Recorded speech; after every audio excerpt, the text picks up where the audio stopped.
This is the ITV Lunchtime News with Nina Hossain.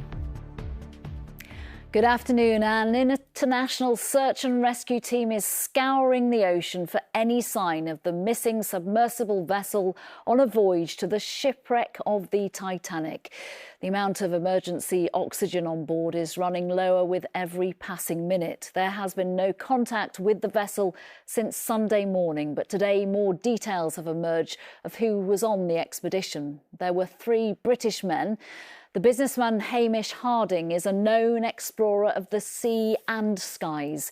Travelling with him was a father and son from London, Shahzada and Suleiman Darwood, the former a board member of the King's charity, the Prince's Trust. A French Titanic expert and the owner of the expedition company are with them. So now the world knows exactly who is on the small craft, but no one knows exactly where it is and what went wrong. Rachel Younger has the latest. It is a tiny vessel, around the size of a minivan, lost in some of the most remote waters on Earth, as it descended 2.5 miles beneath the surface of the Atlantic. The submersible was on a mission to view the wreck of the Titanic, and with every hour that passes, the fear mounts that it has met a similar fate. If they're on the surface, though, we probably would have seen them, so I'm not sure that that's what happened. If something happened worse to the vessel and they ended up tangled or trapped and stuck on the bottom, then it's much, much more dire, because 2.5 miles of ocean might as well be 2.5 million miles. The crew set off from St John's in Newfoundland, the easternmost tip of North America, on Friday, towards the Titanic. That lies roughly 370 miles from the coast. The seabed there is over 12,000 feet down and takes 8 hours to dive to. Rescue teams have been deployed from the US and Canada, with commercial ships in the area, also searching for the sub. On board, the British explorer Hamish Harding, among the billionaires of ventures the circumnavigation of the globe with a former astronaut who's holding out hope for his friend. He's the quintessential British explorer, I would say. Very positive person, very funny, likes people, very people person, and he's always looking forward to his next adventure. This, the last picture of Harding, taken on Sunday just before the mission began. We just had a message conversation over WhatsApp, and the last thing I said to him was Godspeed, and I wished him luck with his dive. Oh, take your shoes off, that's customary, okay? Also on board, Stockton Rush, the man behind OceanGate, the company that runs these voyages. This American journalist filmed on board the submersible alongside him. This thing has 7 different ways of returning to the surface. I mean, one possibility is they got snagged on something. And another possibility is that there was a leak, which is very unlikely, but if there is a leak, it was over quickly. The cramped conditions, part of the experience Shahzada Darwood and his 19-year-old son Suleiman were so anticipating. In a statement, their family say, "We're very grateful for the concern being shown by our colleagues and friends and would like to request everyone to pray for their safety while granting the family privacy at this time." They're aware that even if the vessel has managed to surface, there is no escape without assistance from outside. A journey that should have lasted just 12 hours, with oxygen for a maximum of 90, now stretching into a third day, with every minute critical. Rachel Younger, ITV News.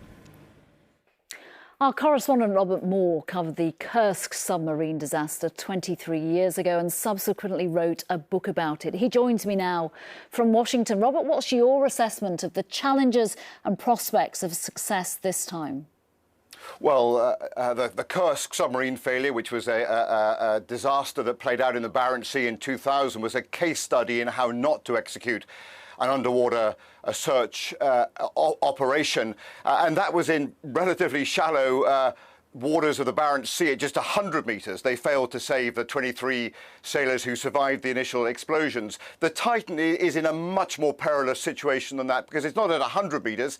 It's on the seabed, presumably adjacent to the Titanic, which is at 4,000 metres. So that is, an extreme depth. And it is a structural failure, then catastrophe is inevitable because of the extreme pressures.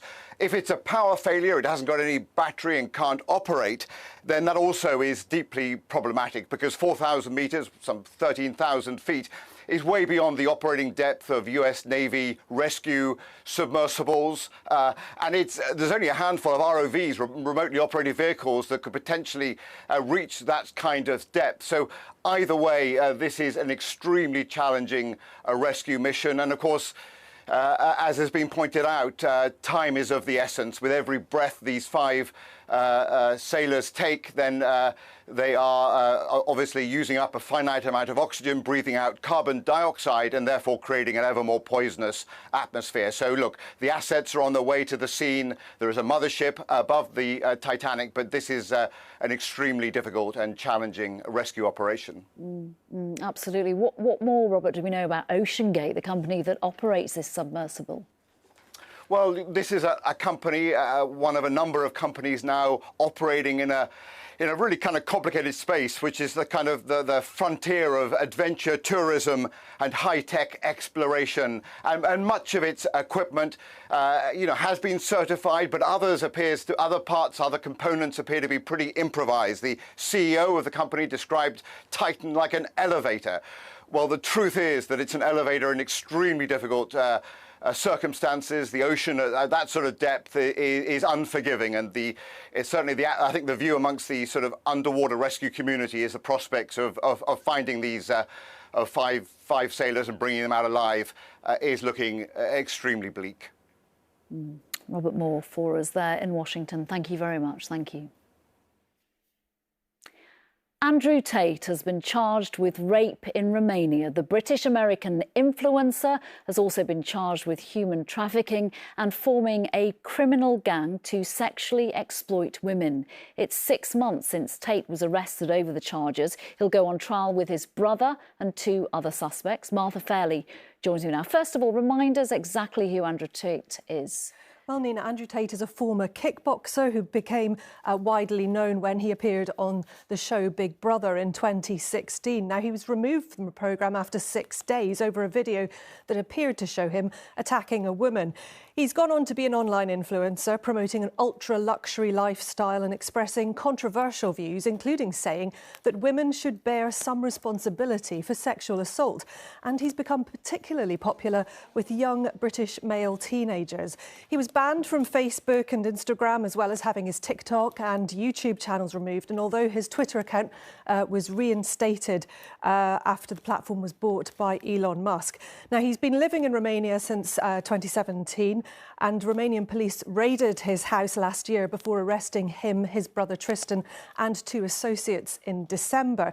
They were detained and then later put under house arrest, and they have now been charged with rape, human trafficking, and forming a criminal gang to exploit women. Now, we understand the alleged victims are 7 women, including some who are misled by false claims of marriage and love. Now, Tate has previously denied all allegations of abuse and trafficking, and a spokesperson for Andrew and Tristan Tate say they embrace the opportunity it presents to demonstrate their innocence and vindicate their reputation. Martha Fairley, thank you very much. Thank you. After David Cameron yesterday, it was his former Chancellor's turn to give evidence at the COVID inquiry today.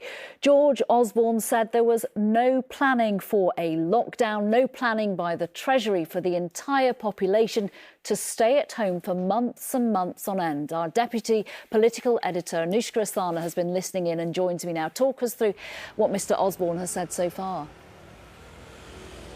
Well, George Osborne basically picked up from where David Cameron left off yesterday, focusing on the fact that we planned for a flu pandemic instead of a COVID-style one. That's significant because flu moves much faster through the population, and that meant, as you said, that we did no planning whatsoever for our biggest policy response to COVID, as you can hear Mr Osborne admit.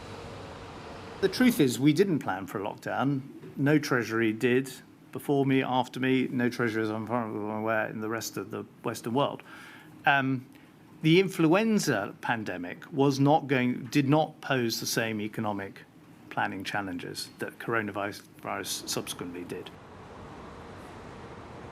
Interestingly, Mr Osborne questioned if we would have locked down if China hadn't had done so. He said if we'd modelled for a COVID-style pandemic in 2011, we might not have thought a lockdown was feasible. And he said this inquiry should ask difficult questions. For example, should we have locked down schools? But look, KC Kate Blackwell also pushed him hard on austerity and the state that it left our health services in. Like David Cameron, he totally rejected that. He said if we hadn't have done austerity, we could have had a financial crisis like the one that pushed Liz Truss out of office, and we would have been in a worse state for a COVID pandemic. She put lots of evidence to him that suggested otherwise. Anushka, thank you very much for that update. Thank you. French police have raided the headquarters of Paris Olympics 2024 over allegations of corruption. Organisers for Paris 2024 confirmed that an investigation was being carried out and they are fully cooperating. The Olympics are set to be held from the end of July next year. And here, grocery price inflation has fallen to its lowest monthly rate this year, but it remains at its sixth highest level since 2008. According to the analytics firm Kantar, grocery inflation dropped to 16.5% in June, down from last month's 17.2%. People are spending nearly double on supermarket own-brand food compared to last year. Next this lunchtime, what's really in the chicken you buy from a supermarket? A joint investigation by ITV News, the Bureau of Investigative Journalism and The Guardian has found that 3 of the UK's biggest supermarkets are sourcing chickens from Poland doused with antibiotics that are linked to the spread of deadly superbugs. Asda, Iceland and Lidl are buying frozen chicken products from Superdrop, a major European meat supplier, despite serious health warnings. Our investigations correspondent, Daniel Hewitt, joins me now. Talk us through what's been found. Well, Nina, if you've bought a frozen chicken, burgers, bites, strips, wings from Asda, Iceland and Lidl in the last few years, there's a good chance they've been supplied by this company called Superdrop in Poland. Now, we have found 2 significant things about Superdrop. We've discovered that they were the source of a major outbreak of antibiotic-resistant salmonella in the UK in 2020. Now, that outbreak killed 5 people and infected at least 1,300 others. The tests of the salmonella samples back then found that the bacteria was resistant to antibiotics. So there's a good chance that people who became sick, if the doctor prescribed antibiotics, they wouldn't have worked. We've also discovered that 3 years after that outbreak, Superdrop are still dosing their chickens with antibiotics, the same group of antibiotics that you would use to treat human infections. We had waste samples from the farms that supply the chicken to Superdrop tested at the University of Oxford. They tested positive for bacteria resistant to antibiotics, including E. coli, which is, of course, a major source of human food poisoning. Now, the background here, scientists are really worried about antibiotic resistance in humans and the creation of superbugs. This is what Professor Tim Walsh from Oxford had to say. We're staring down the barrel of a gun.